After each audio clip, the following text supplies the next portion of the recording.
I'm in the process of messing around with the NBN. So right now, I've got a fiber to the node connection.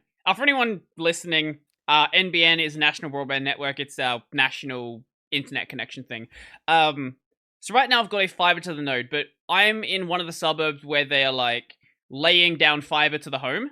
So I'm Yep. in that process of switching, but I've got a problem with this. So my housemate paid to get the box installed early.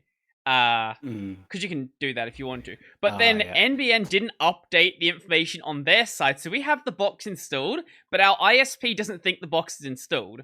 So they were going to send someone out to Yeah. install a box. And now we have to like Yep. wait for them to like work out what the hell they're doing. I want a fiber connection. Like, just I got I got fiber the street right now. It's not bad. mm, I do remember they had to come into the house and run a new cable because our old copper connection was shot mm, completely. Before we were using this, we were on Telstra cable, and it was just like, this is horrible, but it works. yep. What do I you remember actually those got days. I as had to a stream in connection right now? 720p. Hmm? What is your connection speed right now? I believe we got the 100 over 20 package. So We've got the 50 by whatever it is right now. I don't it's know probably why. 50/20. Yeah, something like that. 100 is 140, I believe. But you might Mm, only get 20 because of like peak hours and nonsense. yeah, I don't remember. I'd have to relook that up. But when we upgrade to the fiber connection, we're gonna get 250 by whatever it is. I'm very happy for the 250 connection. Like it's only gonna be like $100 a month between two people. It's not that expensive. I did notice there's a couple of places now that are offering gigabit, and I would love that. It would be nice. That would It be epic. it is very very suburb dependent though. So it's Yeah, like it's very hard to find. I mhm, think I remember finding a service provider that laid fiber directly to your house for you, and it yep. wasn't associated with NBN. And I think they only did an area in New South Wales or something like that. I'm like, damn, Yeah, there that are sucks. I was actually kind of surprised to find out there are a couple of little companies like that. I think there might be a place like in Broadmeadows or something that has like there's just weird random places where you can get those services. I don't Mm, understand like the rhyme or reason behind why they go with certain places, but I'm sure there's something there. money. That's probably it. It's just where the money is. Well, yeah, but like I don't think Broadmeadows is a big money place. Yeah, true, but I know um you can do something where you send a message to them and ask, "Hey, if I pay this much, will you hurry along my connection?" or Yeah, something like yeah. that. Well, So maybe that area has done that a lot, and they've just decided, let's service that area mm, because clearly they want good internet, so and they're willing to pay for it. So well, you can do that with the NBN as well. yeah, that's what I mean. But because because they took so long to deal with it, they actually so they've still got the box installed. They just gave us a refund though. So Aha. yeah, we're just waiting on like whatever they're gonna do. They're supposed to be getting back to them yesterday. Nothing's happened so far, so you know, sort of is what it It's the is. government. It's just Yeah, I don't know what's worse to deal with, Telstra or NBN. They're kind of just as bad as each other. well, one used to be the government, and the other one currently is. So Yeah, well, it's like they both have come from that culture.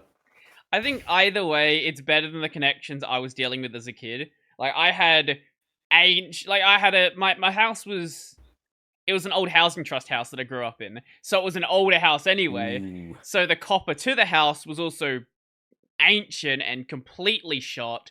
I think I think the connection I had when I was growing up was 5 by 1 at most Ooh, on yeah, a good that day. seems about right. I think I had that as well. It was Most ADSL2, but it was basically ADSL1. yep. And Back then when it, before that, it was just straight dial-up. It was I like, didn't I don't think I ever had a home dial-up connection. I think my first connection was ADSL2 because I grew up in rural Queensland and until I was in like grade 4. My parents didn't know what the internet was. They didn't want the internet, so we just didn't have the internet. But when we came to SA, that's when we got the connection. That would have been around... Yeah, it would have been around when YouTube started. So, like, 2006-ish time. My parents took a long time to switch off of ADSL. We were sitting in it, like, I remember when Netflix came out on, like, full-on download Netflix, Mum and Dad got a full subscription to that. And it was like, I'm trying to download a game, and then they're like, are you downloading something? Because they're trying to watch a movie or something like that. Because there was only ever enough bandwidth for one thing to happen at any one time. So it was just like... Dad's yelling bullshit over the room. The issue that I had is my sister used to be like a pretty big gamer. Honestly, more than I was at the time. And you know how you open Steam and it starts auto-downloading updates? She had Steam set to auto-open when she booted her system.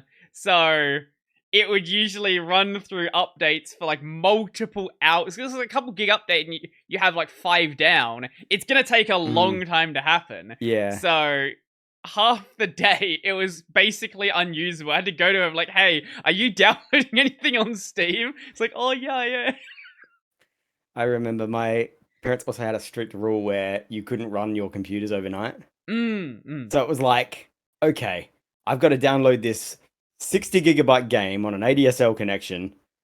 How far do we want to, how do we do this? Luckily, Steam could pause downloads, otherwise I would have been screwed, but it was like, I can't wait a whole week to get the whole thing done. Yep. Do you remember how much of a data cap you had back then? Because I started on a 100 gig cap. That's when I first got ADSL 2. Oh, I can't remember. It was a reasonable enough cap that it was relatively okay. The download speed was the real problem. Yeah. We went over it. Well, initially, yeah, that was the same for me. When it became an issue with the cap that we had, it was when I started watching anime. Because that's when I was streaming stuff, and we'd get to like 200, 300 gig, like 20 days into the month, and we had like I think it was a 200 gig cap at the time. So we got to that point, and it's like, well, connection doesn't work anymore. You get like 64K down. Have fun with that. Yes, have fun going back to the dark ages. Yes. And then when I got when we got our first unlimited connection, back when this was a thing that would happen, you had unlimited asterisk, when it was like, it's unlimited, but, you know, you get 200 gig that's at full speed. We just don't cut the connection off after that. It's unlimited in massive quotes with 1,000 asterisks and 1,000 pitfalls as to why it's not actually unlimited. As much as I don't like the NBN, and it's got a lot of issues, and it had a lot of issues early on, it's better than what we had before. By absolute miles. I still get people on stream that are surprised that I'm not having any issues when other people are. It's like, wait, you're in Australia though. Why are you not having issues? Isn't Aussie internet meant to be bad? It's like, well, it was. Well, we are where like America was 10, 15 years ago. So it's not it's not unusable, but it's not great. Like 50 down is good enough. You can live perfectly fine on 50 down. Most people aren't watching 4K videos. That's when stuff starts to become a problem. If you're a family and you have 50 down and you're watching Netflix and stuff, it's good enough. I would like more, but it's good enough.